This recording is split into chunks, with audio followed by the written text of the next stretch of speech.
අයිබෝවන් අද දෙන්න බික් ෆෝකස් සමඟ ඔබ සජීවීව එකතු වෙන්නේ අපි අද විශේෂයෙන් කතා කරන්න බලාපොරොත්තු වන කාරණ ඇතිනව එකක් තමයි මේ කොවිඩ් රෝගීන් දිනෙන් දින වාර්තාවීමත් එක්ක විශාල වශයෙන් වාර්තා වෙනවා මේ වනට 71,000 පැනලා රෝගීන් වාර්තා වෙලා තිනෝ ලංකාවෙන්. ඉතින් මේකත් එක්ක ඊයේ දවස විශේෂ දවසක් 970ක් විතර පිරිසක් කොවිඩ් රෝගීන් විදිහට හඳුනා ගන්න ලැබුවා. ඉතින් මේකත් එක්ක මේ ආශ්‍රිතයෝ මේ විදිහට සොයා ගැනීමත් මේ හැම එකක් එක්කම අපිට තියෙන ප්‍රශ්නේ තමයි මේ විදිහට රෝගීන් වාර්තා වෙනකොට වෛද්‍ය සංගමය කියනවා දෛනිකව 7% විතර පිරිසක් වාර්තා වෙනවා කොවිඩ් රෝගීන් විදිහට කියලා. අනික් පැත්තෙන් වාර්තා කරනවා 100%ක් නෑ 5.5ක් තමයි පෙරේද දවස් වෙනකොට වාර්තා වුණේ කියලා. ඉන්පස්සේ මේකට උත්තරයක් විදිහට හොයලා බලනකොට සෞඛ්‍යාංශ කියනවා ඒගොල්ලන්ගේ වෙබ් අඩවියේ නෑ ජනවාරි මාසේ 1 වෙනිදා ඉඳලා 8 වෙනිදා දක්වා PCR 5,70,000ක් කරලා තිනවා 2,26,049ක් පොසිටිව් වෙලා තිනවා රේට් එක 4.58යි කියලා. ඒකම බදුල්ල පැත්තට ගියොත් ඒ පැත්තින් ජනතාව වෛද්‍යවරු බොහෝ දෙනෙක් කල්පනාකාරීව බලාගෙන ඉන්නවා මොකද්ද වෙන්නේ කියලා. ඊයේ ගත්තොත් රිදී මාලියද්දේ ඉස්කෝල 20යි ඒත් එකම අනික් පැත්තට මහියංගනය ගත්තොත් ඉස්කෝල 12යි 32ේම ළමයි ඇවිල්ලා නැහැ කවුරුත්. ඒ කියන්නේ ජනතාව බය වෙලා තියෙන කොළඹින් පිටත සීඝ්‍රයෙන් ව්‍යාප්ත වෙනවා කියලා බොහෝ දෙනෙක් අදහස් පළ කරනවා. ඒතර ඇත්ත තත්ත්වය මොකද්ද? මොන වගේ තත්ත්වයකද අපි ඉන්නේ? ඉතින් ඒක නිවැරදිව දැනගැනීම වැදගත් වෙනවා. අපි ඒ හින්දාම අද ආරාධනා කර සිටියා සජීවීව මේ වැඩසටහන සඳහා සම්බන්ධ වෙන්න සෞඛ්‍ය සේවා අධ්‍යක්ෂ ජෙනරාල්තුමාට අපිත් එක්ක සම්බන්ධ වෙන විශේෂඥ වෛද්‍ය අසේල ගුණාධර මහත්මයා අයිබෝන් ඔබ පිළිගන්නවා. ඒ වගේම අපිත් එක්ක සම්බන්ධ වෙනවා නියෝජ්‍ය සෞඛ්‍ය සේවා අධ්‍යක්ෂ ජෙනරාල් වෛද්‍ය සේවා විශේෂඥ වෛද්‍ය ලාල්පනා පිටිය මහත්මයා අයිබෝන් ඔබතුමාත් පිළිගන්නවා. ඒ වගේම අපිත් එක්ක සම්බන්ධ වෙනවා අද අධ්‍යක්ෂ වෛද්‍ය තාක්ෂණික සේවා වෛද්‍ය අන්වර් හම්දානි මහත්මයා අයිබෝන් ඔබවත් පිළිගන්නවා. වැඩසටහන අතරතුර ඔබට ප්‍රශ්නයක් තියෙනවා යොමු වෙන්න පුළුවන් ඔබට මතක් කරනවා ඒ ගැන. දැන් මුලින්ම ප්‍රශ්නේ ඊ අධ්‍යයන ප්‍රවෘත්ති විකාශයේත් වාර්තා වුණා සෞඛ්‍යාංශ නියෝජනය කරන පිරිස් කරපු ප්‍රකාශයක්. එකක් තමයි රෝගීන් වැඩිපුර වාර්තා වෙනවා කියලා. ඒතර ඇත්ත තත්ත්වයේ රෝගීන් වැඩිපුර වාර්තා වෙනවද? සංඛ්‍යාත්මකව මේ ප්‍රමාණය කොච්චරද? ඔබතුමාලා කොහොමද මේක ගණන් හදන්නේ?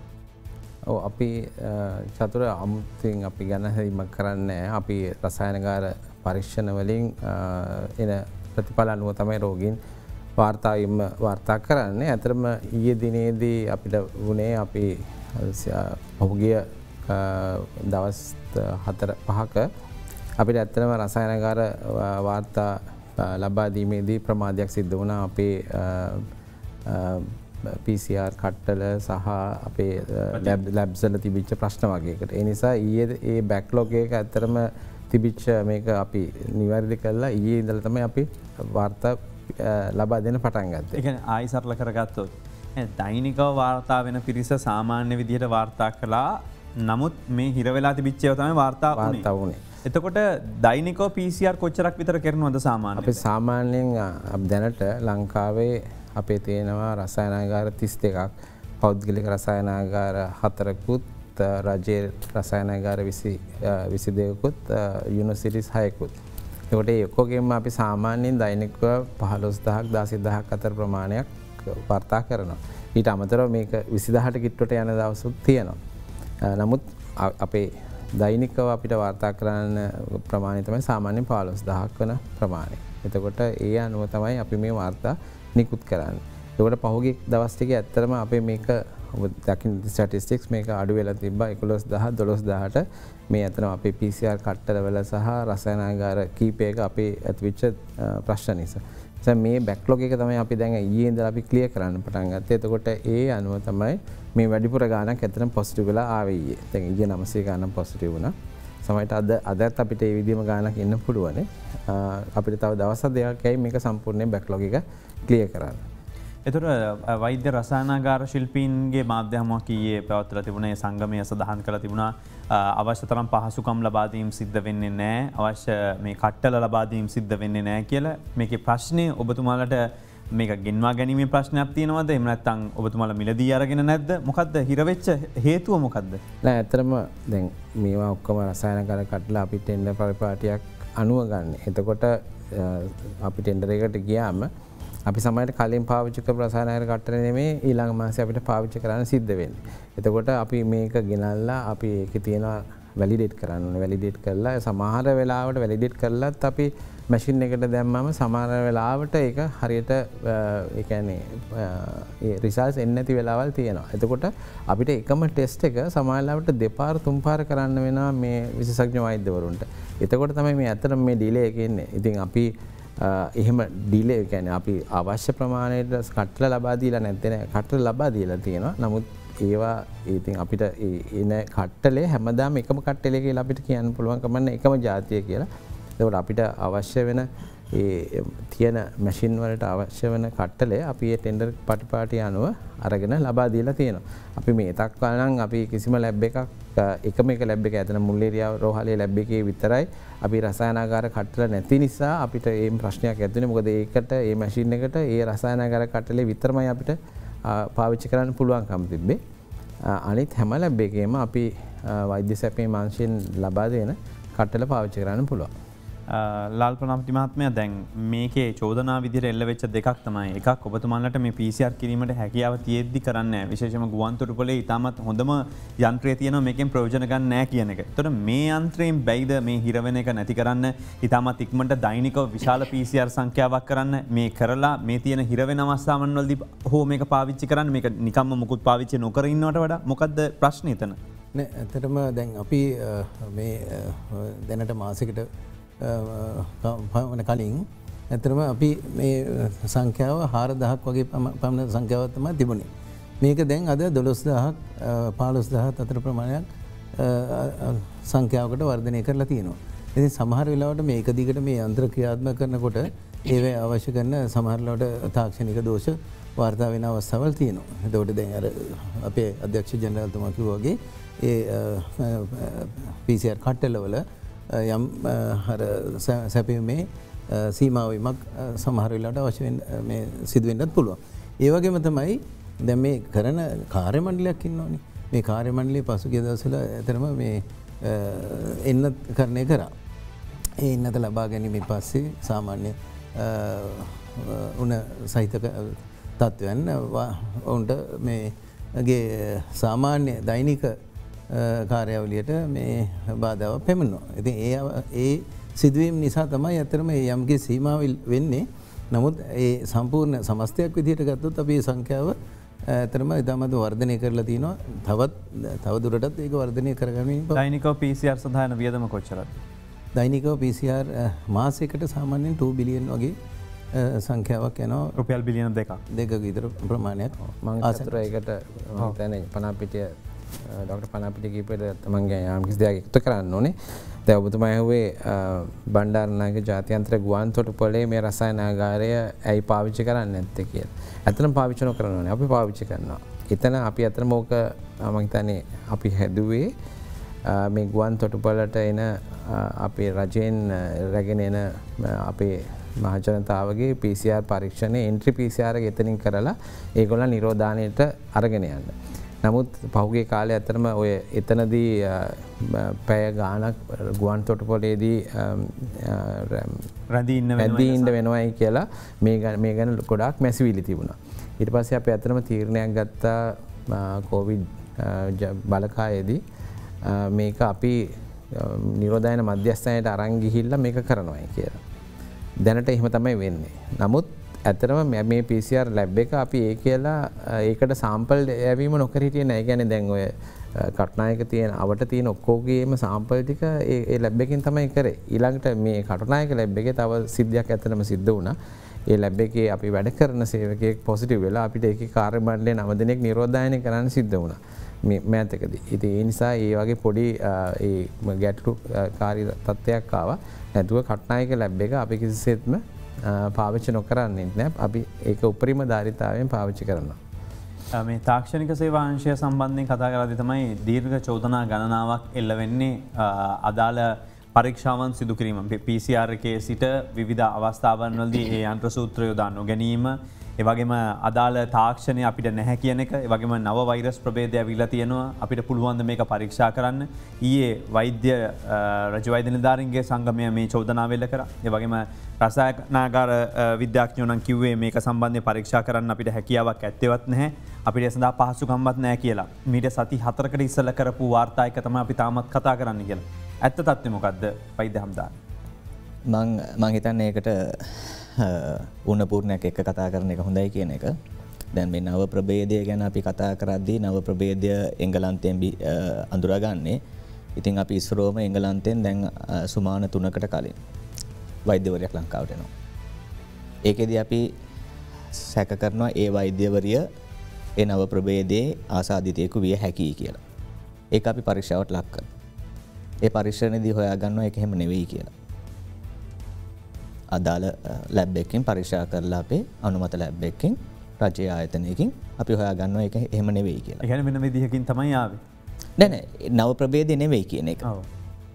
ඒ කියන්නේ වෙන විදිහකින් අපේම රජයේ තියෙන යාන්ත්‍රණය තුලින් තමයි අපි හොයාගන්නේ. ඒකින්ද අපි තාමත් වගකීමකින් කියන්න පුළුවන් ඕනෑම ප්‍රභේදයක් තුළ ඕනෑම ප්‍රභේදගත වීම හා නවීකරණය වීම හරහා ඒකට ඉන්න විශේෂඥ වෛද්‍යවරුන් ඒකට අවශ්‍ය පරීක්ෂණ කොහොමද කරන්නේ කොහොමද කට්ටල යොදවගන්නේ මොන මේ ආකාරයෙන් දී පරීක්ෂණ යොදන්නේ කියන එක ඒ කට්ටිය දැඩි ලෙස අධ්‍යයනය කරමින් ඒ හා ක්‍රියාත්මක වෙනවා කියන එක වගකීමකින් කියන්න පුළුවන්. මොකද ඒ පරීක්ෂාවල් සිදු කරන්නේ යම් ට්‍රෙන්ඩ්ස් එක්ක සසඳලා බලලා. දැන් අපිට එකපාරටම කියන්න බෑ දැන් එංගලන්තේ වුණත් ඔය නව ප්‍රභේදය හඳුනාගන්නේ දවස් හා කාලයක් ගිහිල්ලා. ඊට පස්සේ තමයි ඒකට ඩික්ලෙයාර් කරන්නේ මෙහෙම නව ප්‍රභේදයක් ආවයි කියලා. ඉතින් මොකද මේ වෛරසය කියන දේ මේ වෛරසයේ හැසිරීම මුල සිට දැන් අපිට පළවෙනි රෝගය වාර්තා වෙන්නේ ගිය අවුරුදු ජනවාරි 31නේ. එදා ඉඳලා මේක නිතරම වෙනස් වෙන සුළුයි.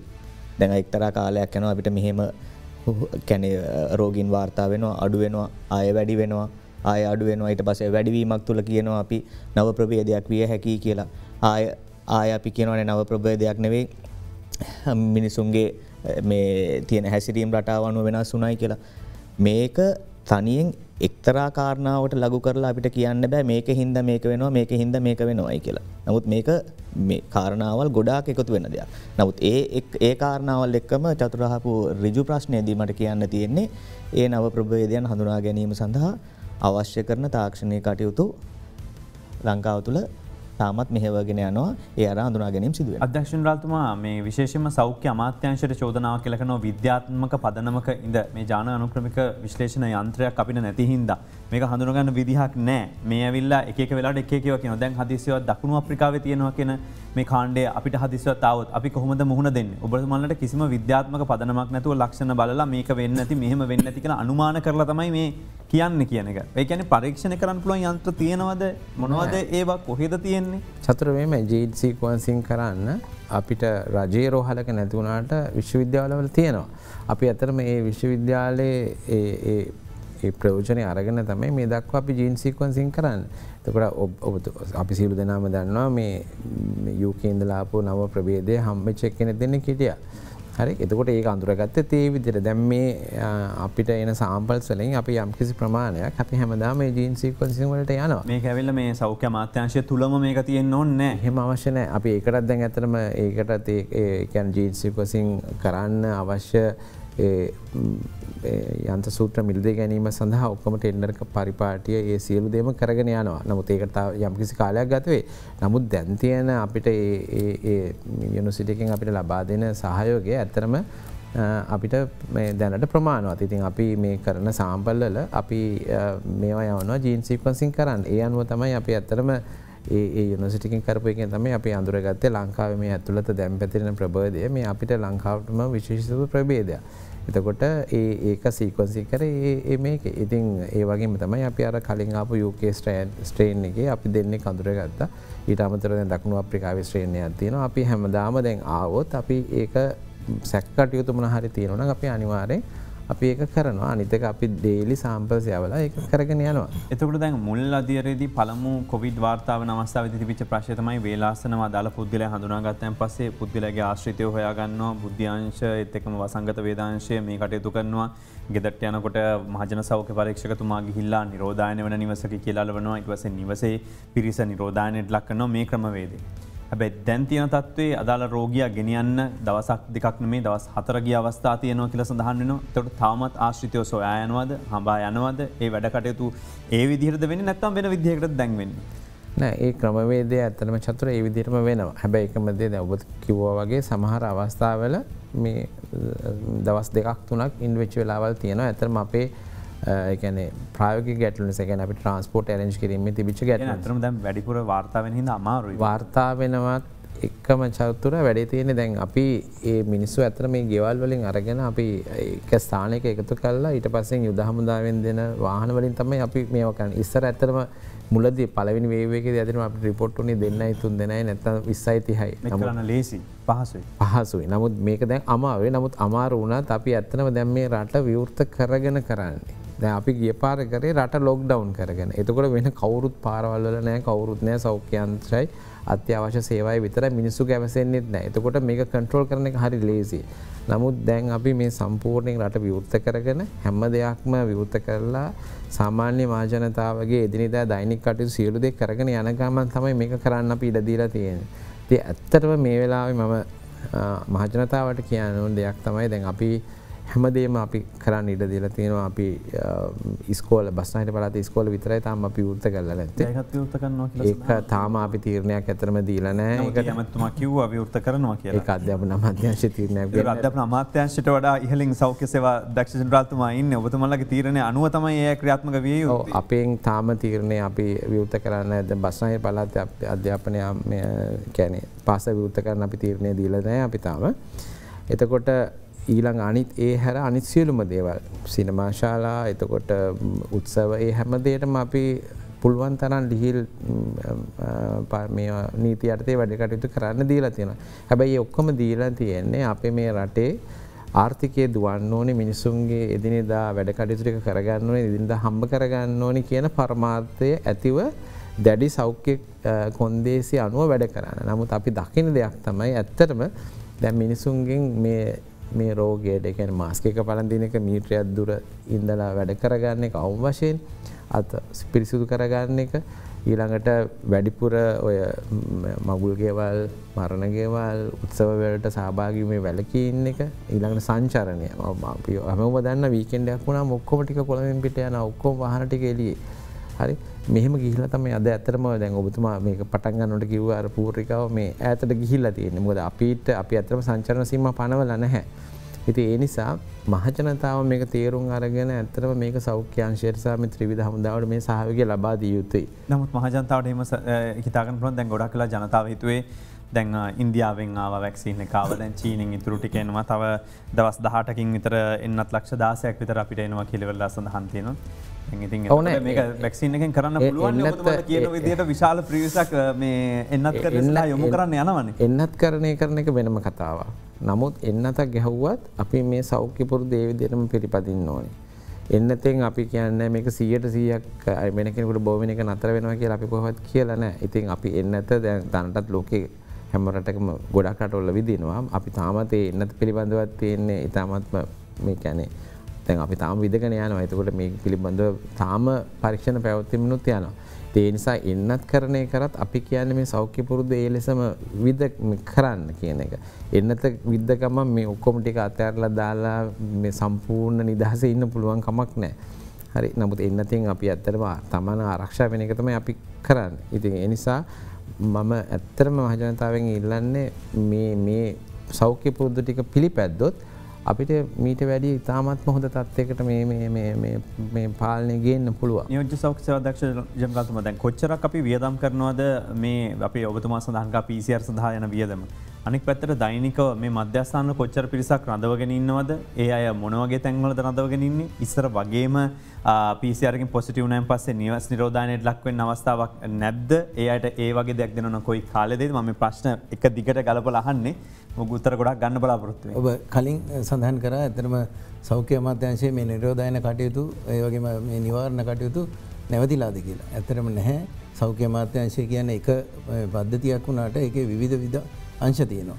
එතකොට මේ අපි වෛද්‍ය සේවා අංශයෙන් මේ රෝගී සත්කාරක සේවය කරනවා වගේම නිවාරණ අංශයෙන් ඒ ඔවුන්ගේ කටයුතු මේ පොසිටිව් පේෂන්ට්ස්ලා හොයාගත්තාම මේගොල්ලන්ගේ ළඟ ආශ්‍රිතයන් හොයා ගැනීම ඒ මාර්ගයෙන් නිරෝධායන කටයුතු කිරීම ඒ සියල්ලක්ම අද රටේ එහෙමම කෙරෙමින් පවතිනවා. එතකොට මේ කටයුත්ත නොපිරිහෙලා කෙරෙන අතරේ තමයි මේ අපි රෝගීන් මේ අඳුරගන්න රෝගීන්ව ඊට පස්සේ අපි රෝහල් වලට මේ ඇතුල් කරලා ඒ අවශ්‍ය කරන ප්‍රතිකාර කටයුතු කරන්නේ. ඒ ප්‍රතිකාර කටයුතු කරන්න අපි අද දවසේ රෝහල් අතරම 85ක් පමණ ලෑස්ති කරලා දැනටත් තියෙනවා ප්‍රතිකාර මධ්‍යස්ථාන. ඒවෙන් දැනට 79ක ප්‍රමාණයක් ක්‍රියාත්මකව පවතිනවා. ඒ රෝහල් ඇඳන් 13000කින් ක්‍රියාකාරී ඇඳන් මම හිතන්නේ 12000ක් ප්‍රමාණයක් දැනට මේ පවතිනවා. ඒක දෛනිකව කොච්චරක් වියදම් වෙනවද මේක? සාමාන්‍යයෙන් 5000ක් 6000ක් මේ දිනවල දිනපතා ප්‍රතිකාර ලබන සංඛ්‍යාවක් සිටිනවා. එක දවසකට එක පුද්ගලයෙකු රජය කොච්චරක් වියදම් කරනවද? ආහාර වලට විතරක් මන දවසකට රුපියල් 800ක් බැවින් ගත්තොත් අපි සාමාන්‍යයෙන් මිලියන 5ක මුදලක් මේ ආහාර වලට විතරක් යනවා. දිනකට විතර වෙනවා. ඒ අනිකුත් මේ වියදම් උන්ට කරන අනිකුත් අපේ කාර්ය මණ්ඩලවලට වෙන වියදම් PCR කට්ටල වලට යන වියදම් ඒ කිසි දෙයක් මේ PP අවශ්‍ය කරන මේ ආරක්ෂිත උපාංග වලට යන වියදම් නැතුව ඉතින් මම හිතන්නේ රජය ඉතාමත්ම විශාල මේ පිරිවැයක් මේ සම්බන්ධයෙන් දරන්නේ. ඉතින් ඒ හින්දා ජනතාව මේක සුළු කොට සලකන්න ඕනේ. මේ සියල්ලම දැන් ඔබ දන්නවා පළවෙනි වේගයේදී අපිට අපි රට ලොක්ඩවුන් කරලා තිබුණා. මේ සංචරණය සීමා කරලා තිබුණා. නමුත් ජනතාවගේ ලොකු කැපවීමක් තිබුණා. ඒ කැපවීම හින්දා තමයි අපිට ඇත්තටම ඒක මේ ඒ තරමින් සීමා කරගන්න පුළුවන් වුණේ. ජනතාව කැපුණේ බය වුණා. ඉතින් ආණ්ඩුවත් අත්තරිය වගේ නේකනේ වැඩි ඔබතුමාලා ටිකක් ප්‍රෙෂර් එකයි අයින් කරා වගේ ගතියක් ආවා. දැන් එන්නත එන්න යනවා. දැන් රට ඇරියා. දැන් ප්‍රශ්න ඉවරයි. ඡන්ද තිබ්බා. ඔක්කොම කට්ටිය ඔක්කොම වෙන්න ගත්තන් පස්සේ මේ ලිහිලා ආවේ මෙච්චර සරල වුණේ මිනිස්සුන්ට. ඔව්. මම හිතන්නේ එහෙමම නෙමෙයි. නමුත් රටේ අනිකුත් කාර්යාවලින් අනිකුත් ක්‍රියාදාමයන් සියල්ලක්ම ඒ ආකාරයෙන්ම ඉටු වෙන්නට ඕනේ. සාමාන්‍ය ජන ජීවිතය ගෙවන්න ඕනේ. ඒගොල්ලන්ගේ ආදායම් තත්ත්වයන් වර්ධනය වෙන්න ඕනේ. රටේ ආර්ථික තත්ත්වය වර්ධනය වෙන්න ඕනේ. ඔය සියල්ලක්ම අපිට සලකන්න සිද්ධ වෙනවා මේ අවස්ථාවේදී. අපි දෙන සෞඛ්‍ය උපදෙස් පිළිපදින ගමන් ඒ කටයුතු කරන්නේ කොහොමද කියලා මම දැන් සෞඛ්‍ය සේවා අධ්‍යක්ෂ ජනරල්තුමා මේ දැන් අපි පැහැදිලි කරා. ඉර කරන්නද යන්නේ ඉස්සරහට වෙඩින් එහෙම සීමාවන් තව පනවනවද අඩු කරනවද මළගෙවල් වලට සහභාගී වෙන පිරිස වෙනස් කරනවද මොකද්ද ගන්න යන්නේ? ඔබට දැන් දකින්න පුළුවන් අපි වෙන රටක දැක්කොත් අපි යුරෝපීය රටක දැක්කොත් තියෙන වෙනස. දැන් අපි හුඟක් වෙලාවට අපි අද දවසේ අපි නොපෙකිලම කියන්න පුළුවන් සියලුම රෝගීන් කොවිඩ් සියලුම අනිකුත් ප්‍රතිකාර කටයුතු සියල්ලක්ම නොපිරිහෙලා සිද්ධ කරන අතරේ කොවිඩ් රෝගීන් හැම කෙනෙක්ම අපි ප්‍රතිකාර මධ්‍යස්ථානවලට ගෙනල්ලා අපේ මේ වෛද්‍ය කාර්ය මණ්ඩලවල අධීක්ෂණය යටතේ ඔවුන්ට නොපිරිහෙලා ඒ කටයුත්ත ඉෂ්ට කරනවා. කිසිම කෙනෙක්ව අපි ගෙදර තියලා නැහැ. නමුත් වෙන රටවල ඔවුන්ට ප්‍රතිකාර කරන්නේ මේ හදිසි තත්ත්වයක් ආවොත් මේ රෝහලට එන්නයි කියලා තමයි කියන්නේ. හැබැයි ඒකේ අනිත් පැත්ත ගත්තොත් ඔවුන්ට දකින්න පුළුවන් අපිට ස්වයං විනයක්. ඔවුන් කියලා දුන්නොත් රජය විසින් කිව්වොත් මේ විදිහට අනුගමනය කරන්නයි කියලා අනවශ්‍ය විදිහට සංචරණය කරන්න එපා. තමන්ගේ ඩිස්ටන්ස් එක තියාගන්න ඒ අවශ්‍ය කරන මුඛ ආවරණ පළඳින්න මේ පිරිසිදු කිරීම කටයුතු සිද්ධ කරගන්න කිව්වොත් ඒවා නොපිරිහෙලා ඒ අයුරින්ම සිද්ධ කරනවා. මේ වෙනස ඒකයි. අපි අපේ යුතුයකම කරනවා. නමුත් අනික් පැත්තෙන් මහ ජනතාව නොකරනව නෙමෙයි. නමුත් ඒකේ ලිහිල් බවක් ඇතරම අනවශ්‍ය තරමේ ලිහිල් බවක් අපි සිද්ධ වෙනවා දැක්කා. ඒ තමයි අපිට තිබිච්ච ලොකුම අභියෝගය අද දවසේ විතරක් නෙමෙයි ඉදිරියටත් අද දවසේ 900 ගාන අතරම සෞඛ්‍ය සේවා අධ්‍යක්ෂ ජනරල්තුමා විස්තර කළයි මේ යම් වැඩිවීමක් සිද්ධ වුණේ කියලා. නමුත් මේක අපි මේ විදිහටම නොසලකිලිමත් විදිහට යන්න ගියොත් අපිට ඉදිරියේදී අපි මහිතන්න විවාහ මංගලෝත්සවත් එක්ක තමයි තවත් වශාල පිරිස් වාර්තා වෙන්න ගත්තේ අපි මොකද වෙන්න ඉස්සරහට මේ තත්ව මෙහෙම තියේ දැන අපි කතා කරම ගැන මේ විරාමයෙන් අනතු.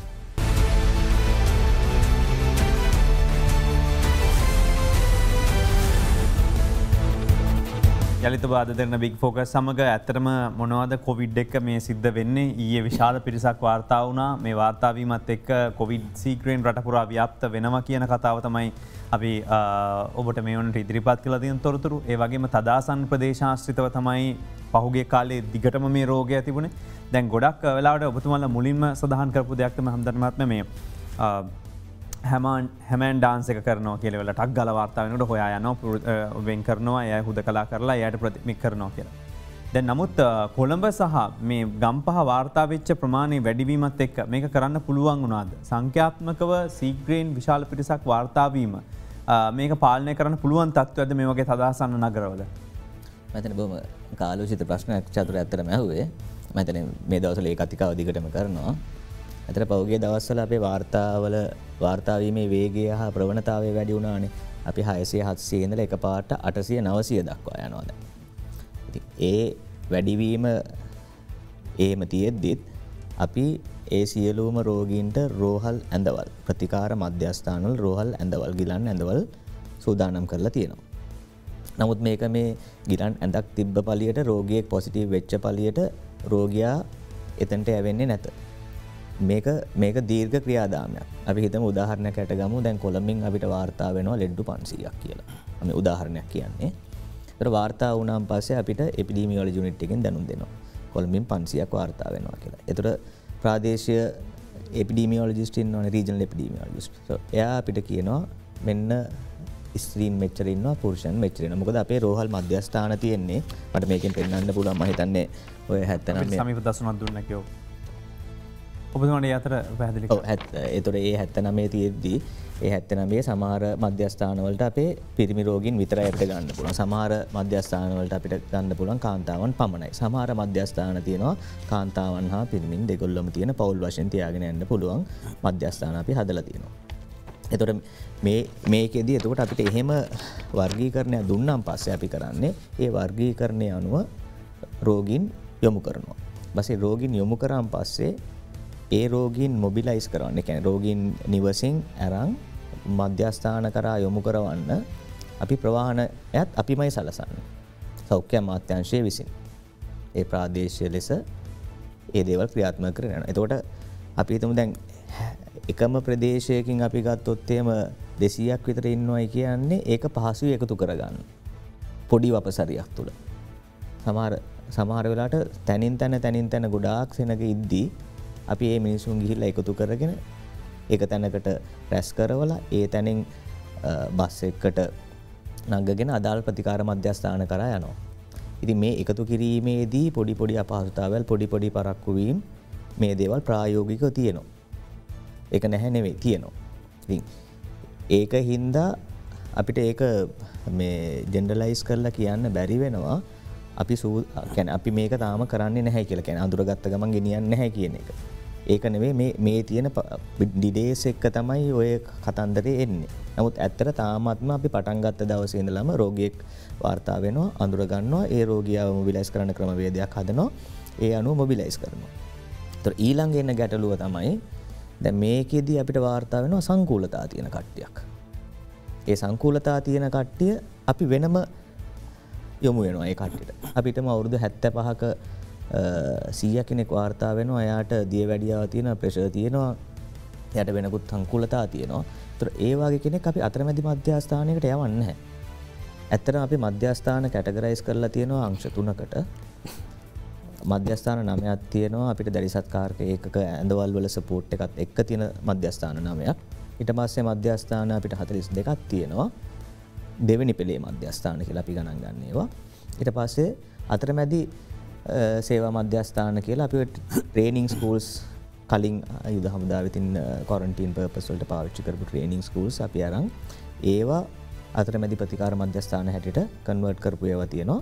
ඔක්කොමත් එක්ක 79ක් අපිට මුළු සංඛ්‍යාව. එතකොට අපි ඒ වගේ එකදී ඒව ලෙඩෙක් අඳුනගත්තාම ඒ ලෙඩා යා යුතු තැන අපි කණ්ඩායමක් කරන්න වෛද්‍ය සේවා එක අංශයට තියෙන කණ්ඩායමක් විසින් ඒ කණ්ඩායම නවතින්නේ නැහැ. ඒ කියන්නේ ඒ දවල්ද රෑද උදේද කියන එක නැහැ. මොකද ලෙඩ වාර්තා වෙන වෙලාවල් වෙනස් වෙනවානේ. සමහර ලෙඩට අමාරු වෙන වෙලාවලුත් වෙනස් වෙනවා. ඉතින් ඒ කණ්ඩායමක් විසින් අපි තෝරගන්නවා දැන් කොළඹින් මෙච්චර 5 දෙනෙක් ඉන්නවා. මේ 5 දෙනා යවන්න බෑ අපිට ඉරණවිලට. මේ 5 දෙනා යවන්න බෑ අපිට කොස්ගමට. මේ 5 දෙනාගෙන් දෙන්නෙක් කොස්ගමට යවන්න පුළුවන්. ඊටු 3 දෙනා යවිය යුත්තේ IDH. ඊට පස්සේ අපි ඒ හඳා ඒ හරහා ක්‍රියා කර සංකීර්ණ වර්ගීකරණයක් නේ කොහොමද කියන වර්ගීකරණය අපහසුයි. නමුත් දැන් මේකේ ප්‍රායෝගික ප්‍රශ්න දෙකක්. මම අපි ගෙදර ඉන්නලා අපි හිතමුකෝ සාමාන්‍ය ජනයාගේ පැත්තේ. එතකොට මම ගෙදර මම පොසිටිව් වෙනවා. මගේ බිරිඳ ඉන්නවා ඊට පස්සේ දැන් මම පොසිටිව් කියපු ගමන් ඇවිල්ලා නිරෝධායන ලේබලේ අලවනවා. එතකොට මාව අරගෙන යනවා. එතකොට මම ඉන්නේ රෝග ලක්ෂණ පෙන්눔 නොකරන කෙනෙක් නම් අතරමැදි කඳ ස්ථානයක. අනිවාර්යයෙන්. එතකොට දැන් බිරිඳ හෙට නෙමෙයි අනිද්දා වගේ දවසක ආපහු එයාගේ PCR ගේ රිපෝට් එක දවස් 3කින් යන පොසිටිව් වෙනවා. එතකොට බිරිඳ වෙක්කන් යන්නෙත් ඒ ස්ථානෙටමද එහෙම එකම දරුවෝ ඉන්නවා නම් ඒ දරුවෝ පොසිටිව් වුණොත් ඒගොල්ලෝ ගෙනියන්නේ එතනටමද හදිසියවක්වත් ගෙදර ඉන්නේ අම්මයි තාත්තයි දරුවෝ දෙන්නයි. එතකොට දරුවෝ දෙන්නට පොසිටිව් වෙන්නේ නැති වුණොත් මොකද්ද ගන්න ක්‍රම? මේ ප්‍රායෝගිකව ජනතාව පහුගිය කාලේ අත්දැකපු ප්‍රශ්න මම අහන්නේ මොකද්ද මෙයාට උත්තර කියලා. බොහොම හොඳ ප්‍රශ්නයක් චතුර මම කියාගෙන එන ගමන් හිටියේ මම හිතන්නේ මම අර කලින් කිව්වේ ඔය මධ්‍යස්ථාන අපි වර්ගීකරණය කරද්දී සමහර මධ්‍යස්ථාන තියෙනවා කාන්තාවන්ට පමණයි, සමහර මධ්‍යස්ථාන තියෙනවා පිරිමින්ට පමණයි, සමහර මධ්‍යස්ථාන තියෙනවා දෙගොල්ලටම තියෙන කියලා. ඒතර අපි හිතමු උදාහරණයක් හැටියට තාත්තා පොසිටිව් වෙනවා, තාත්තව ගෙනියනවා මධ්‍යස්ථානට. ඔය කිව්වා වගේ දවස් 4කින් පස්සේ අම්මා පොසිටිව් වෙනවා, දරුවෝ දෙන්න පොසිටිව් නැහැ. අපි කිසිම හේතුවක් මත අම්මව දරුවන්ගෙන් වෙන් කරන්නේ නැත. අම්මවයි දරුවවයි එකම මධ්‍යස්ථානයට යොමු කරනවා. ඒ කියන්නේ දරුවා පොසිටිව් නොවුනත් දරුවත් අම්මත් එක්කම අරගෙන යනවා. දරුවා තියලා යන්න විදියක් නැහැ. එයාගේ වයස කොච්චරද? සීමාව 16ට ඉහළින්ද නෑ වයස සීමාව කොච්චරක් වුණත් දරුවා ගෙදර තියලා යන්න විදියක් නැහැ. දැන් ওই වගේම උදාහරණ එනවා මම ඔයාලට චතුරට කියන්න පුළුවන්. ඔතනදී සමහර කට්ටිය ඉන්නවා වයසක ආච්චි සීයයි. දරුවෝ මෙහෙ නෑ. දරුවෝ ඉන්නේ පිටරට හරි කොහෙද නැත්නම් දරුවෝ වෙන පළාත්වල ඉන්නේ. ආච්චි පොසිටිව් වෙනවා. ආච්චි තමයි සීයා බලාගෙන ඉන්නේ. තනියෙන් යවන්න බෑ. දෙන්නම යවනවා අපි එකට. දෙන්නම එකට යවනවා. ඒ අය ගියාම ආපහු පාරක් ඒ මුහු වෙන්නද ඉන්නේ අය වෙන් කරලාද තියෙන්නේ? නෑ මුහු වෙන්න එකට ඉන්නේ. දැන් කොහොමදත් එයා ගෙදර හිටියත් එකට ඉන්නේ යන්නේ. දැන් දරුවා අම්මගෙන් වෙන් කරන්න විදියකුත් නැහැනේ. ඒතර ඒ කට්ටිය ගිහිල්ලා එකට ඉන්නවා. අම්මයි දරුවෝ එකට ඉන්නවා. ඒතර අපි බලනවා අර කලින් ගිය තාත්තා ඉන්නේ වෙන තැනකනේ. අම්මට දරුවෝ දෙන්නේ බලා ඉන්න ඒ ස්ටේෂන් එකේ අමාරු අපහසුතාවයල් තියෙන්න පුළුවන්. ඒ වෙද්දි තාත්තව අපි රීමොබිලයිස් කරලා දෙනවා. අම්මයි තාත්තයි දරුවෝ දෙන්නයි එක පවුලක් හැරට එක තැනක ඉන්නේ. එහෙම ක්‍රියාවලියක් වෙනවා. එහෙම ක්‍රමවේදයක් ඒක ඉල්ලුවොත්ද කරන්නේ එහෙම නැත්නම් නෑ ඉල්ලන්නේ නැතුව කරනවා. ඉල්ලන්නේ නැතුව කරනවා. මොකද වෙන තොරතුරුත් එක්කලා ඒ කටයුත්ත කරනවා. මේක ඇත්තටම සායනික මෙහෙයුමක් විතරක් නෙමෙයි මානසික මෙහෙයුමකුත් වෙනවා. දැන් මේක අපි ඇත්තටම සැලසුම් සහගතව මේ ස්ථාන ඩිවලොප් කරලා තියෙනෙත් ඒ විදිහට. ඒක ලේසි නැහැ. පළවෙනි වතාවේ සමහර තාත්තා අරන් ගිහිල්ලා ඉරණවිල ඉන්නව වෙන්න පුළුවන්. ඊට පස්සේ අම්මා කොස්කම අරන් ගියා වෙන්න පුළුවන්. ඒතකොට ආයි වාහන පහසුකම් ලබා දීලා මේ මාරු කිරීම ඒ වුණත් අපි දැන් මේ ක්‍රියාදාමය තුල චතුර දකින්නේ මේක එකක් සෞඛ්‍ය ප්‍රශ්නයක්. දෙවෙනි දේ සමාජීය ප්‍රශ්නයක්. දෙවෙනි දේ මිනිස්යන්ගේ පහසුකම් හා අවශ්‍යතාවයන් මත තියෙන ප්‍රශ්නයක්. මේ තුනම අපි සලකනවා. මොකද මේ තුනට අපිට සෙන්සිටිව් වෙන්න බැරි නම් මේ තුනට අපිට ක්‍රියාත්මක වෙන්න බැරි නම් මං හිතන්නේ ඒක අපේ ෆේඩිය එක. මේ තුන ගැනම අපි සලකලා තියෙනවා. අධ්‍යක්ෂකතුමා දැන් මේක තීරණයක් ගන්න වෙලාවනේ. දැන් අවුරුද්දකට වඩා ඇවිල්ලා තියෙන වෙලාවේ අනික් රටවල් ගොඩක් වෙලාවට නිවෙස් නිරෝධායනය සඳහා යොමු කරන අවස්ථාවට ඇවිල්ලා තියෙනවා. ඉතින් අපි දැන් සමාජෙනුත් වාර්තා වෙනවා, හැමතැනින්මත් වාර්තා වෙනවා. තවමත් මේක අරන් ගිහිලා කරන්න බැරි නම් දැන් එන්නත් කරනෙත් වෙනවා නම් ඇයි බැරි නිවෙස් නිරෝධායනට අවස්ථාව දෙන්න? ඔව් ඒක චතුර මේ තාමත් අපි ඇත්තටම මේ තීරණයට ඇවිල්ලා නැහැ. මොකද ඇත්තටම අපි මේ තරක් හරි අපි මේ කන්ට්‍රෝල් එකේ යන්නේ ඇත්තටම අපි මේ පොසිටිව් කේසස් ටික අරගෙන ගිහිල්ලා අපි මේ ට්‍රීට්මන්ට් සෙන්ටර්ස් වල තියලා මේ නිරෝධායන කරන නිසා දැන් අපි උදාහරණයක් විදිහට ගත්තොත් දැන් ඊයේ 900 ගාණක් ඉන්න පොසිටිව්. හිතන්නකෝ අපි ඔය 900 ගාණ නිවෙස් නිරෝධායන කරා කියලා. හරි නිවෙස් නිරෝධායන කරා කියලා. එතකොට නිවෙස් නිරෝධායන 935ක් සමහර තැන්වල නිරෝධායන කරන්න පුළුවන්, සමහර තැන්වල කරන්න බෑ. එහෙම පහසුකම් නැහැ. එතකොට අපිට අපි කවදා හරි දවසක නිවෙස් නිරෝධායනට ගියත් මේ සෙන්ටර්ස් අපිට 100%ක් වහන්න බෑ. සමහර ගවල් තියෙනවා එහෙම තනි කාමරයක් බැතකොට අපිට අනිවාරෙන් අරං යා යුතුයි. නමුත් මේ අපි තාමත් ඉන්නේ අපිට මේක කන්ට්‍රෝල් කරන්න පුළුවන් කියන ස්ථාවරය තමයි අපි ඉන්නේ. ඒ නිසා තමයි අපි තාමත් නිවෙස් නිරෝධායනට ගිහිල්ලා නැත්තේ. සමහර වෙලාවට අපිට ඉස්සරහට මම හිතනවා අපි තීරණය අපිට ගන්න අවස්ථාවල් නොලැබේවා කියලා. මේ කියන්නේ අපි මේ විදිහට අපි නිකම් මේ කිසිම සැලකිල්ලක් නැතුව ඉවක් බවක් නැතුව මෙහෙම හැසිරෙන්න ගියොත් අපිට මීට වැඩි රෝගීන් වාර්තා වෙන්න ඉඩ තියෙනවා. ඒක තාමත් පාලනය කරගන්න පුළුවන් තත්ත්වය තියෙනවා. තාමත් පුළුවන්. අපිට ඇත්තටම දැන් ඩොක්ටර් ලාල් පනාවිට කිව්වා වගේ අපිට ස්වයං හික්මීමක් තියෙනවා නම් අපිට මේක පාලනය කරගන්න පුළුවන්. ඇත්තටම මොකද අපි දන්නවා දැන් විශේෂයෙන් අපේ ප්‍රිවෙන්ටිව් ඒ කියන්නේ ෆීල්ඩ් එකේ ඉන්න PHIලා සෞඛ්‍ය වෛද්‍ය නිලධාරීන් මේ සියලුම කාර්ය මණ්ඩලය ඉතාමත්ම දැඩි වෙහෙසක් ගන්නවා මේක පාලනය කරගන්න. ඇත්තටම මේක දැන් අපි කොච්චර හිටියත් අපිට ඉන්නේ සෞඛ්‍ය කාර්ය මණ්ඩලය ඉතාමත්ම සීමිත සංඛ්‍යාවක අපි ත්‍රිවිධ හමුදාව ගත්ත කියලා ඒත් සීමිත සංඛ්‍යාව. නමුත් අපිට ඇත්තටම මිනිස්සුන්ගෙන් අපිට සහයෝගය ලැබෙනවා නම් මම කියන්නේ ලැබෙන්නේ නැහැ කියන එක නෙවෙයි මම කියන්නේ ඉතාමත්ම සුළුතරයක්. ඉතින් මේක එක්කෙනෙක් හිටියොත් ඇතිනේ. බෝ කරන්නේ එක්කෙනෙක් හිටියොත් ඇති. ඉතින් ඒ නිසා අපිට මේක ලැබෙනවා නම් අපිට මේක පාලනය කරන්න පුළුවන්. අපි ඇත්තටම නිවෙස් නිරෝධායනට අපි තාම යන්නේ නැත්තේ ඒ හේතුව නිසා. අපිට කවදා හරි දවසක මේ විදිහට ගියොත් අපිට අනිවාර්යෙන් මේ ස්ට්‍රැටජි එකකට අපිට යන්න සිද්ධ වෙනවා. අපි ඇත්තට මේකටත් දැන් අපි සාකච්ඡා කරමින් යනවා. නමුත් අපි තාම මේ තත්ත්වයට අපි ඇවිල්ලා නැහැ. මොකද ඒක අපි ජනාධිපති කාර්යක සද්දක බලකායෙන් ගත යුතු තීරණයක්.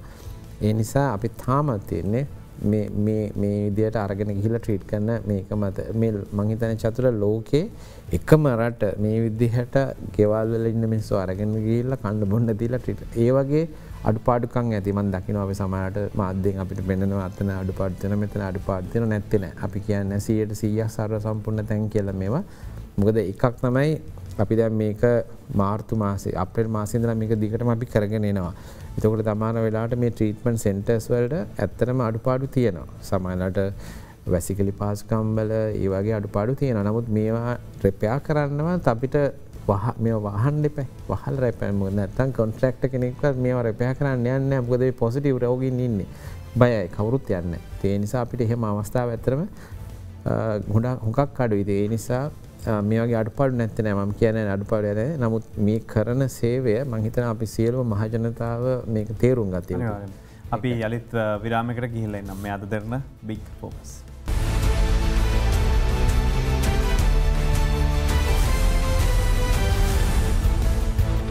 ඔයාලේ අද දරන බිග් ෆෝකස් සමග සජීවීව එකතු වෙන්නේ. සෞඛ්‍ය සේවා අධ්‍යක්ෂ ජනරාල්තුමා දැන් මෙච්චර පිරිසක් වාර්තා වෙන වෙලාවෙත් ඔය හැමදාම අහන ප්‍රශ්නේ මේක තාම සමාජගත වෙලා නැද්ද? මේ ඒකට චතුර එහෙම කෙලින් උත්තරයක් ඇත්තටම දෙන්න පුළුවන් කමක් නැහැ. මේක ඒක අපි එපිඩෙමියොලොජිකල් පොයින්ට් විව් එකකින් තමයි අපි කියන්න ඕනේ. එතකොට මම හිතන්නේ මම එකක් පෙන්නුවත් ඔබතුමාට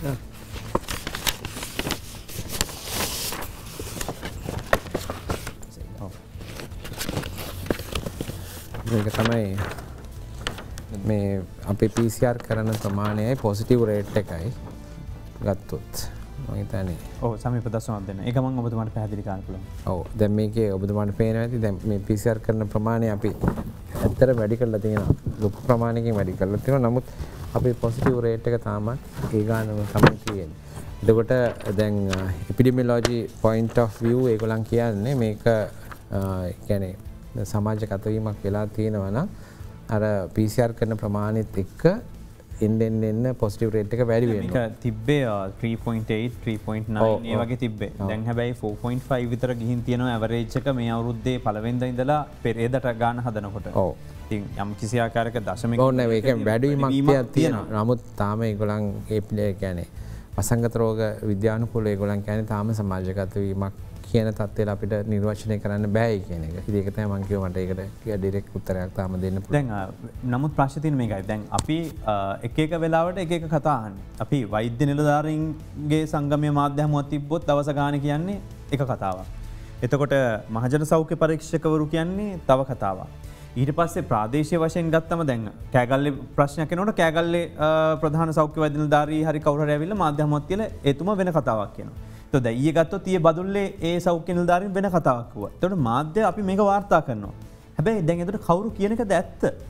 නෑ මේකන දැන් චතුර අපිට තැන්තැන් වශයෙන් ගත්තොත් හිතන ඒ බදුල්ල ඒ බදුල් ගැන ඇතම රිදී මාලය ඇද සමයියන්ගන එතනදී ඒ කර්මන්ත ශාලා ආශිතව තමයි මේ පොසිටිව් කටිය රිපෝට්ටුනේ හරි එතකොට දැන් ඒ ප්‍රදේශය ගත්තොත් මේක පොඩි ක්ලස්ට එකක් ඇතරම ගෙනව පොඩි පොකුරා එතකොට කේසස් වැඩි වෙන හැබැයි ඒක දවස් 14 නිරෝධයෙන් පස්සේ ආපහු සම්පූර්ණ මේකට එනවා.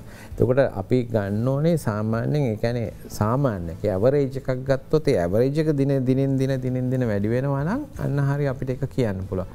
අපිට ඉතින් ඇත්තටම මේ වෘත්තීය සංගම් වශයෙන් හරි මොන හරි කියන දේවල් පිළිබඳව අපිට කමෙන්ට් කරන්න පුළුවන් කමක් නැහැ. අපි ඇත්තටම අපි ගන්නේ වසංගත රෝග විද්‍යාංශයෙන් කියනවා නම් ඒ කියන්නේ ඒක තමයි ඇත්තම සෞඛ්‍ය දෙපාර්තමේන්තුවේ පිළිගත්ත මේ වසංගතය පිළිබඳව නිර්ණායකයන් දෙන ස්ථානය. ඒක ඔයකට හංගන්නේ එහෙම නැහැ නේ. අපිට හංගන්න අවස්ථාවක් නැහැ නේ. හංගන්න පුළුවන් ගම කියලා කතාවක් තියෙනවා. නෑ නෑ හංගන්න බෑනේ. අපිට ලැබ් එකකින් රිපෝට් පොසිටිව් එකක් රිපෝට් වුණොත් ඒක අනිවාර්යෙන් රිපෝට් වෙනවා. ඒක ලැබ් එකක් දන්නවා වසංගත රෝග ඒකකයක් තියෙනවා. අපිට හංගන්න කිසිම අවශ්‍යතාවයක් නැහැ. කියලා පළකුත් නැහැ. පළකුත් නැහැනේ. දැන් රජයට උමනාද දන්නේ නැහැ සමහර විට මේක ටිකක් අඩුයි අපි දැන් කන්ට්‍රෝල් කරා වගේ කියලා පෙන්නනවා. එහෙම ඇත්තටම එහෙම දැන් අපි ඇත්තටම මේ ජනාධිපතිතුමාගේ ප්‍රධාන අතින් කාර්ය සාධක බලකායක් තියෙනවා. එතනදිත් මේ ස්ටැටිස්ටික්ස් තමයි ඉදිරිපත් කරන්නේ. අපි කවුරුත් අපිට හංගන්න ඇත්තටම අවශ්‍යතාවයක් නැහැ. අපි හැංගුවොත් අපි ඒක කරන්නේ සමාජයට වරදක්. මොකද අපි පොසිටිව් කෙනෙක් අපි සමාජයේ තියෙනවා. අපිට එහෙම තියන්න අවශ්‍යතාවයක් නැහැ. අපි මෙච්චර අමාරුවෙන් මේ ලෙඩ්ඩු 910ක් වුණත් අපි මොබිලයිස් කරන්නේ ඇයි? මම අර ඉස්සෙල්ලා කිව්වා වගේ අපිට මේ පොසිටිව් කෙනෙක් සමාජයේ තියන්න නැතුව පුළුවන් ඉන්කන්ට අපි එතන සමහර වෙලාවට ඩිලේස් එන්න පුළුවන්. නමුත් මේ ඩොක්ටර් හම්ඩානි කිව්වා වගේ මේක ඒ කියන්නේ සෞඛ්‍ය ප්‍රශ්නයක් විතරන්නේ මෙතන මානසික සහ අනිකුත් සියලුම ප්‍රශ්න බලලා තමයි අපි මොබිලයිසේෂන් එක කරන්නේ. ඉතින් මේක ලොකු කාර්යයක්. මේකට ඇත්තටම ත්‍රිවිධ හමුදාව සහ අනිකුත් පොලිසිය සියලු දෙනාම අපිට එතන සහයෝගයක් දෙනවා. අපි ඒගොල්ලොත් මේ වෙලාවේ ඉතාමත්ම ආදරෙන් මතක් කරන්න ඕනේ. ඔව් ලාල් පනාපිටි මහත්මයා දැන් එන්නත් කොච්චරක් එනවද අපිට කවදද එන්නේ දැනට තියෙන තත්ත්වේ කවද ලැබෙවිද මොන රටවලින් දෙන්නේ අපිට? දැනට තියෙන ඇස්ට්‍රාසෙනිකා දැනට මේ ඔක්ස්ෆර්ඩ් ඇස්ට්‍රාසෙනිකා එන්නත ලක්ෂ 5ක් ලැබිලා අපි දැනටත් ඒ සෞඛ්‍ය කාර්ය මණ්ඩලවලට එතකොට සහ ෆ්‍රන්ට් ලයින් එකේ ඉන්න අනිකුත් හමුදා සහ පොලිස් කාර්ය මණ්ඩලවලට එන්නත් කිරීමේ කටයුතු දැනට කෙරීගෙන යනවා. ඔය අතරේ ප්‍රභූන්ට හොරෙන් ගහන්නේ නැද්ද? මම දන්න තරමින් නම් රෝහල් තුලින් අපිට කවදාවත් ඒ කටයුතු කෙරෙන්නේ නැහැ. නෑ සමාජ මාධ්‍යයේ වාර්තා කරලා තිබුණා ප්‍රභූන්ට ඕන විදියට ගස්ස ගන්න වෙනම හොරපාරකින් මේක ගෙනත් තියෙනවා කියලා. ඔය ආපු නෑ ඒක චතුර සම්පූර්ණ වැරදි. ප්‍රභූන්ට ගහන්න එහෙම අපි අත්නම දීලත් නෑ. මට ඕන මං මෙතන උදාහරණ කියන්න කැමති නෑ. නමුත් අපි කවදාවත් එහෙම මගින් ඇත්තනම ඉල්ලීමක් කරලත් නෑ. අපි එහෙම දෙන්නෙත් නෑ. දැනට අපි එන්නත් කරණය කරේ ඇත්තනම සෞඛ්‍ය කාර්ය මණ්ඩලය සඳහා පමණයි. ඊළඟට ත්‍රිවිධ හමුදාව පොලිසිය ඊළඟට අපි මේ සඳහා මම හිතන්නේ ප්‍රයිවට් සෙක්ටර් එකේ කියන්නේ පෞද්ගලික රෝහල් වල කොවිඩ් ලෙඩ බලාගෙන කාර්ය මණ්ඩලයක් ඉන්නවා. අපි ඒගොල්ලන්ටත් දෙන්න ඕනේ. ඊළඟට ඉස්සරහට යනකොට අපි එයාපෝට් එක හාබර් එක ඩිරෙක්ට්ලි විදේශකයන් එක ගණදෙනු කරන ස්ථාන තියෙනවා. ඒ වගේ තියෙනවා. ඊළඟට රෝහල් වලට යන වෛද්‍ය සිසුන් ඉන්නවා. ඒගොල්ලන් ඉන්නවා. ඉතින් අපේ ප්‍රයොරිටි ගෲප්ස් තියෙනවා. එතකොට ඒ අනුව තමයි අපි මේක දෙන්න බලාපොරොත්තු වෙන්නේ. සියලු දෙනාටම අපිට දෙන්න මේ ලක්ෂ 5න් ඔක්කොම දෙන්න බෑ. ඒක තමයි ආල්පනම දැන් මේක දෙන්න පුළුවන්ද මේ කියන ගණන් වලින් දැන් ඊයේ කෙහෙලිය රඹුක්කල මැතිතුමා කිව්වා මාධ්‍යවේදීන්ටත් දෙනවා කියලා. එහෙම දෙන්න තරම් තියෙනවද හම්බ වෙනවද? දැනට නෙමෙයි. නමුත් ලබන මාසය ඇතුළත හුඟක් කිල්ලට බලාපොරොත්තු වෙනවා. ඒක ඇනවුම් කරලා තියෙනවා. මිලියන 9ක් ඇස්ට්‍රාසෙනිකා ආයතනයෙන්ම මේ එන්නත ලැබෙවි කියලා ලබා ගන්න පුළුවන් වෙයි කියලා. ඊට අමතරව කොවැක්ස් මේ WHO මේ ආයතනය හරහා අපිට එන්නත් ලැබෙන්න නියමිතව තියෙනවා මිලියන 4ක්. එතකොට මිලියන 13ක ප්‍රමාණයකට ඇතරම රටේ ජනතාවට සෞඛ්‍ය අමාත්‍යාංශය මගින්ම අපිට දෙන්න හැකියාව ලැබෙනවා. මේ අමතරව අපි පෞද්ගලික අංශයට ඒ අවසරය ලබා දුන්නොත් අනිකුත් කටයුතුත් ඒ ආකාරයෙන්ම කෙරෙවි. ඒ එන්නත් ලබා ගැනීම. වෛද්‍ය තාක්ෂණික අංශ වෙනුවෙන් වෛද්‍ය හම්දානි ඔබතුමාට පණිවිඩයක් දෙන්න පුළුවන් අවසාන විනාඩියේ ජනතාව වෙනුවෙන් මේ සම්බන්ධව. ඔව් චතුර මම හිතන්නේ එදාටත් වඩා හැමදාටමත් වඩා අද ගැලපෙන ලොකුම ස්ලෝගන් එක තමයි අපි වෙනුවෙන් අපි. හොඳම කාලේ මේක යූස් කරන්න එක. මොකද ඔබ පරිස්සම් කරගත්තොත් රැකෙන්නේ ඔබ පමණක් නොවේ. රැකෙන්නේ ඔබේ පවුල පමණක් නොවේ, ඔබේ ආදරණීයන් පමණක් නොවේ. සමාජය රැකුණොත් රට රැකේ. ඒකට තමයි මේ මෙහෙයුම අපි ඔක්කොමලා එකතු වෙලා මේ කරන්නේ සෞඛ්‍ය අංශ, ත්‍රිවිධ හමුදාව, පොලිසිය, තවත් පෞද්ගලික අංශ වලින් අපිට නොමසුරු සහයෝගයන් ලබා දීලා තියෙනවා. ප්‍රතිකාර මධ්‍යස්ථාන දියුණු කරන්නද, සමහර ඩොනේෂන්ස් වලින්ද මේ ඔක්කොම එකතු වෙන්න ඕන කාල සීමාවක් මේක. ඒකයි කියන්නේ ඔබ පරිස්සම් වෙන්න. ඔබව පරිස්සම් කරගත්තොත් ඔබ රකින්නේ රට. ඒකින්ද අපි වෙනුවෙන් අපි කියන එක තමයි දෙන්න තියෙන පණිවිඩය. තව උණ පූර්ණයක් කරනවා නම් අර යම් දවස් ගානක් ප්‍රමාද වෙනවයි කියලා කිව්වා ඒ සාම්පල් එක අරගෙන. නමුත් ඒ සාම්පල් එක ලැබෙන පොසිටිව්ද නෙගටිව්ද කියන එක සලකන්නේ නැතුව ඒ සියලුම දෙනා ප්‍රවේශමෙන් තමන් මේ නිරෝධායන කටයුත්තක නියැලෙනවයි කියලා හිතාගෙන සූදානම් වුණා නම් හොඳයි. මොකද ඇත්තටම අපි බලාපොරොත්තු වෙන්නේ රෝගියෙක්ව මේ ආයතනයකට ගෙන යන්න එකක් තමයි රෝගීන් රැකබලා ගැනීම, දෙවෙනි එක සමාජයට පැතිරෙන එක වළක්වන්න. තප්පර 30කින් ප්‍රශ්නයක් අහන්න. දැන් මේ කොවිඩ් එක අනිත් ඒවා අමතක වෙලා දන්නේ සෞඛ්‍ය අංශ වලට කියලා. නෑ චතුර. මං අපි ඇත්තටම දැන් ඩෙන්ගු එහෙම එන්න පුළුවන්. ඩෙන්ගු එනවා. අපි ඇත්තටම සෞඛ්‍ය අමාත්‍යාංශය කියන්නේ මේ කොවිඩ් කියන්නේ එක රෝගයක් පමණයි. සෞඛ්‍ය අමාත්‍යාංශය කියන්නේ ඉතාමත් විශාල වපසරියක් උදෙසා රටේ ජනතාවගේ සෞඛ්‍ය උදෙසා කරන කාර්යභාරයක් තියෙන අමාත්‍යාංශයක්. අපි ඒ වැඩ කටයුතු සාමාන්‍ය පරිදි අපි හැකිතාක් දුරට කරගෙන යනවා. මම දන්නවා මේකට ප්‍රයොරිටියක් අපි දීලා තියෙනවා. නමුත් අනිත් වැඩ කටයුතු අපි මේ විදිහටම කරනවා. දැන් හදවත් එකේ අංශයෙන්ම ස්ටෙන්ට් එකක් දාගන්නෙම හිටියොත් සෑහෙන පොලිමේ ඉන්න වෙනවා. ඒ පොලිං එන්න දිග වෙනවා. මම මේ ප්‍රශ්නේ අහන්නම හේතුව ඒක. නෑ ඒක ඇත්තටම හේතුව උනේ චතුර දැන් අපි දැන් මේ රෝහල් වලට එන රෝගීන්නුත් අපි ඇත්තටම ඔක්කොම මේ කොවිඩ් පරීක්ෂණය කියන්නේ මේ PCR එක කරලා තමයි ගන්නෙ. ඉතින් එතකොට සමහර වෙලාවට ඇත්තටම අපිට අර හදිසි රෝගීන් අපි කොහොමද කරනවා සමහරට අර රූටින් පොරොත්තු ලේඛනේ ඉන්න අය පොඩක් ප්‍රමාදයක් කරනවා. ප්‍රතිකාර කටයුතු නොපිරෙහිලා ඒ විදිහටම කරනවා සියලුම රෝහල් වලින්. එහෙම සූතිය සම්බන්ධ වුණාට අපිත් එක්ක සම්බන්ධ වුණා සෞඛ්‍ය සේවා අධ්‍යක්ෂ ජනරාල්තුමා අද දවසේ විශේෂඥ වෛද්‍ය අසිල ගුණවර්ධන මහත්මයා ඔබට ස්තුතියි. ඒ වගේම අපිත් එක්ක සෞඛ්‍ය නියෝජ්‍ය අධ්‍යක්ෂ ජනරාල්තුමා වෛද්‍ය සේවා විශේෂඥ වෛද්‍ය ලාල් පනාපිටිය මහත්මයා එකතු වුණා. බොහොම ස්තුතියි. ඒ වගේම වෛද්‍ය තාක්ෂණික අංශයේ සේවා අධ්‍යක්ෂ වෛද්‍ය අන්වර් හම්දානි මහත්මයා එකතු වුණා. බොහොම ස්තුතියි ඔබට. මේ මොන දේ කිව්වත් ප්‍රශ්න ගොඩක් ඇහුවා ඔබට තියෙන හිතේ තියෙන ප්‍රශ්න. හැබැයි ඉතින් අවසානයේ අපේ අතේ තමයි වක්කීම තියෙන්නේ. අපි පරිස්සම් වෙලා කොහොම හරි අපි බේරෙන්න තීන්දුව తీරන ගමු. මොකද අපේ ගෙවල් වල ඉන්න අය, අසල්වැසියෝ, අපේ ඥාති හිත මිත්‍රාදීන්, අපේ ආයතන ඉන්න කට්ටිය තව දුරටත් අවධානමට ලක් නොකිරීමේ වගකීම තියෙන්නේ අපිටයි. අපි එහෙමනම් සමුගන්නවා මේ වෙලාවේ මීළඟට මධ්‍යහන පුවත් විකාශය.